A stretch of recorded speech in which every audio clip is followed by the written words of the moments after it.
listening to the Day by Day podcast for the second week of February 2016.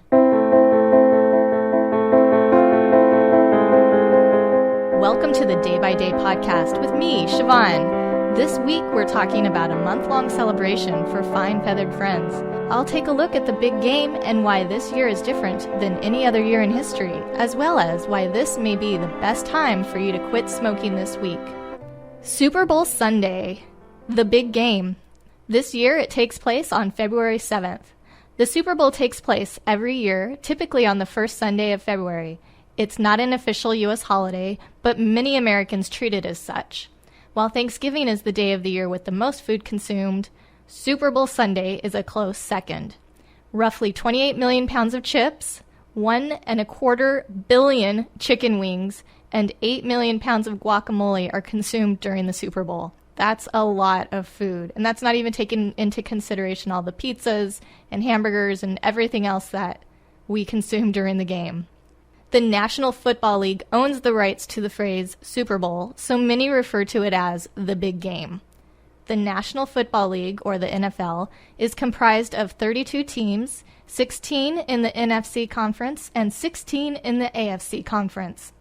Football season runs for 17 weeks and currently begins the week following Labor Day in the U.S., which is in September. Most games are played on Sunday with an additional game played Monday and Thursday. Thanksgiving is a big day for football as several games are played throughout the day.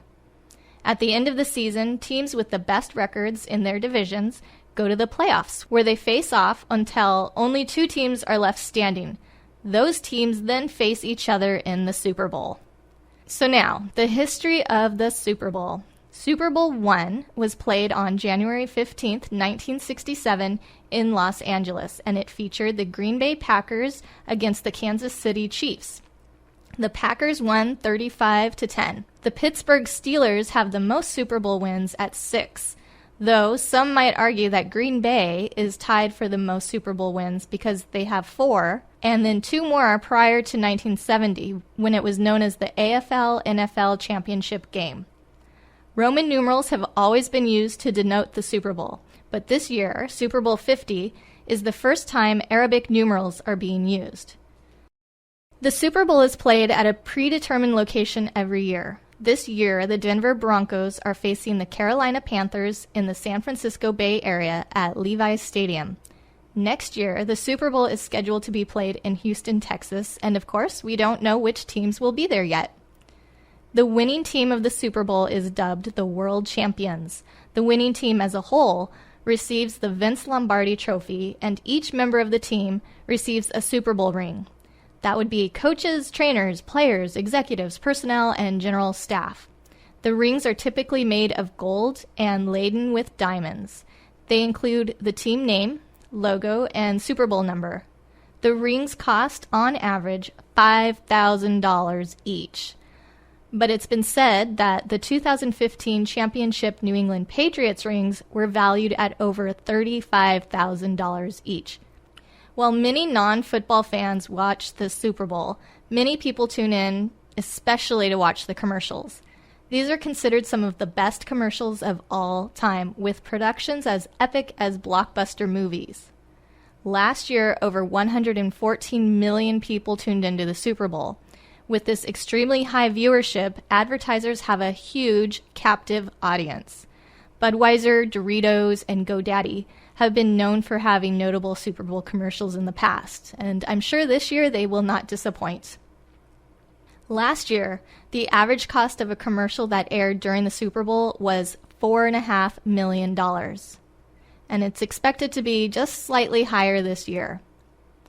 Another draw for non-football fans is the Super Bowl halftime show. Between the second and third quarter of play is known as halftime. At this point, commentators give a short recap of the game while performing acts prepare to take the stage. Prior to the 1990s, the halftime show featured small acts like college marching bands, drill teams, and other types of performances. Today, the halftime show is an all-out spectacle. Performers such as Michael Jackson, Justin Timberlake, and Katy Perry have performed during the halftime show, which is usually about a 15-minute performance. One of the most memorable and controversial halftime shows featured Janet Jackson and Justin Timberlake and a certain wardrobe malfunction. This year, Coldplay will be performing, and it's been speculated they will be joined by Beyoncé and Bruno Mars, though I just heard that it is confirmed that Beyoncé and Bruno Mars will be there. Separate from the Super Bowl is the Puppy Bowl, which began in 2005. It is intended to raise awareness for pet adoption, and it's pretty darn cute, too. Essentially, puppies from animal shelters play football in a mini stadium that is 19 feet long by 10 feet wide. Only puppies between 12 and 21 weeks old are allowed on the show. A wide variety of toys are placed inside the stadium, and some toys have cameras to give a puppy's eye view of the action. Puppy Bowl 2 introduced the Kitty Halftime Show, featuring kittens from pet shelters. Beginning in 2010, different animals have been brought in as cheerleaders, including hedgehogs, penguins, and bunnies. The game airs prior to the actual Super Bowl on the Animal Planet network. This year, over 80 puppies will be competing in the Puppy Bowl. In 2014, to rival the Puppy Bowl, the Hallmark Channel introduced the Kitten Bowl, which airs prior to the Puppy Bowl on Super Bowl Sunday. So if you scheduled your day right, you could watch the Kitten Bowl, followed by the Puppy Bowl, then the big game, the Super Bowl. Happy footballing and go Broncos! Moving on and looking at the entire month of February, February is bird feeding month in the U.S.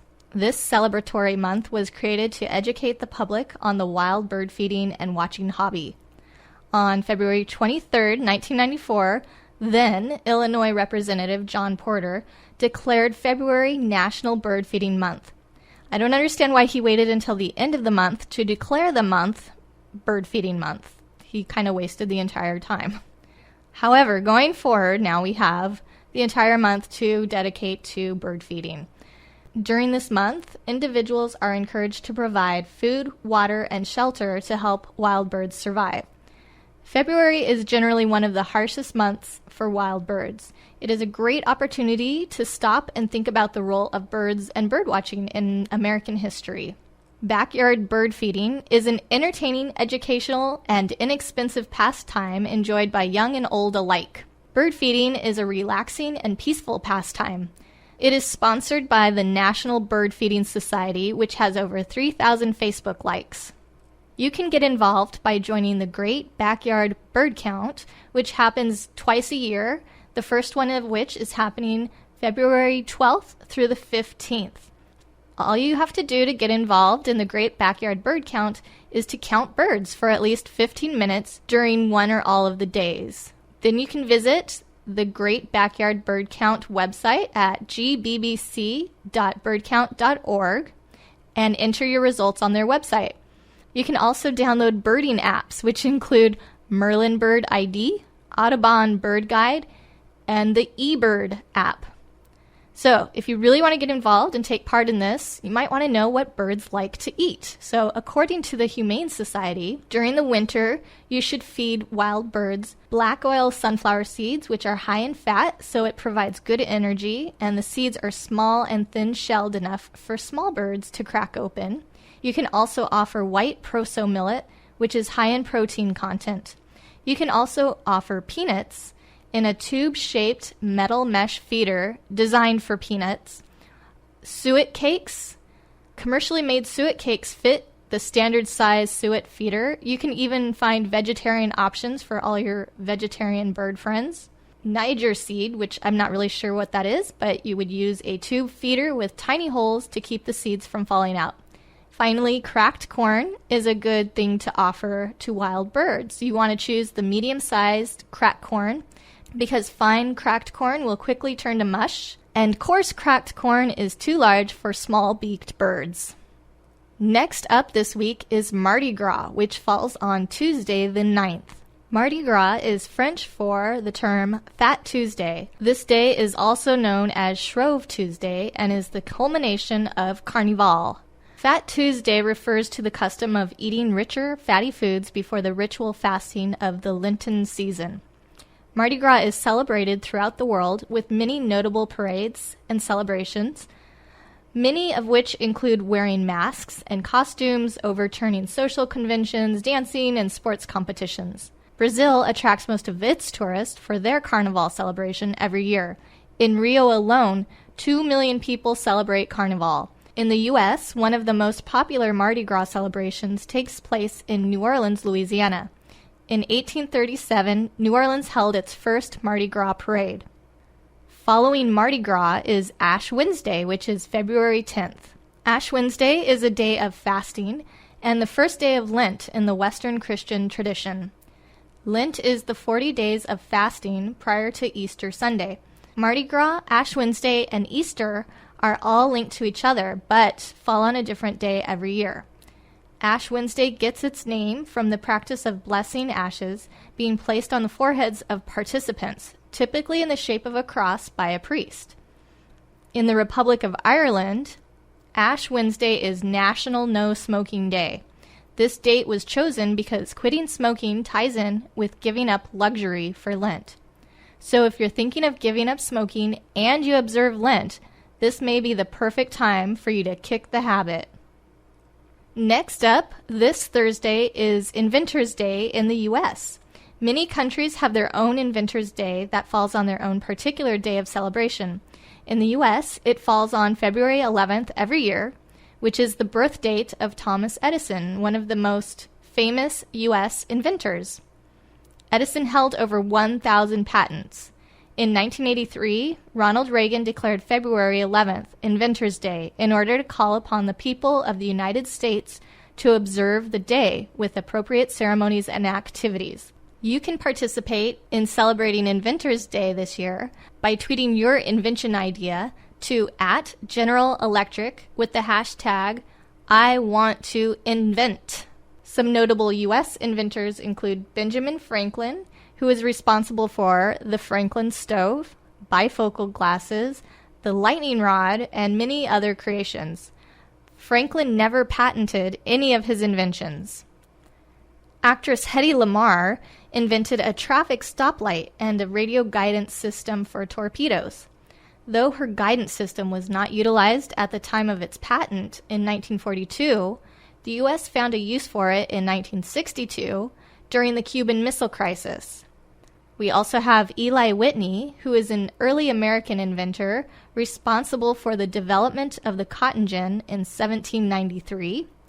Dr. Jonas Salk created the polio vaccine in the mid-50s.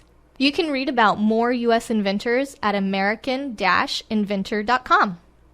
Finally this week is Georgia Day, celebrated in the state of Georgia every February 12th to commemorate the anniversary of the landing of the first colonists in Georgia under James Oglethorpe.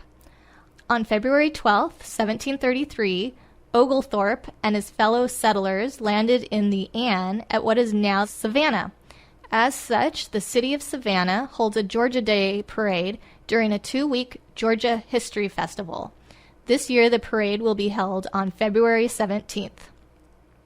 The colony of Georgia was administered by the Trustees for the Establishment of the Colony of Georgia in America. The colony was named for King George II. The trustees implemented an elaborate plan for the colony that envisioned an agrarian society of farmers and prohibited slavery. Georgia was one of the 13 colonies that revolted against British rule during the American Revolution. During the American Civil War, Georgia was on the side of the Confederacy and witnessed many major battles throughout the war. Over 18,000 Georgian soldiers died in the Civil War, and Georgia was the last state to be restored to the Union following the end of the war. So if you happen to be in Georgia this week, you can celebrate. And if you're in Savannah on February 17th, you can catch the parade. That's all I have for this week. See you next week, and remember to make each day count.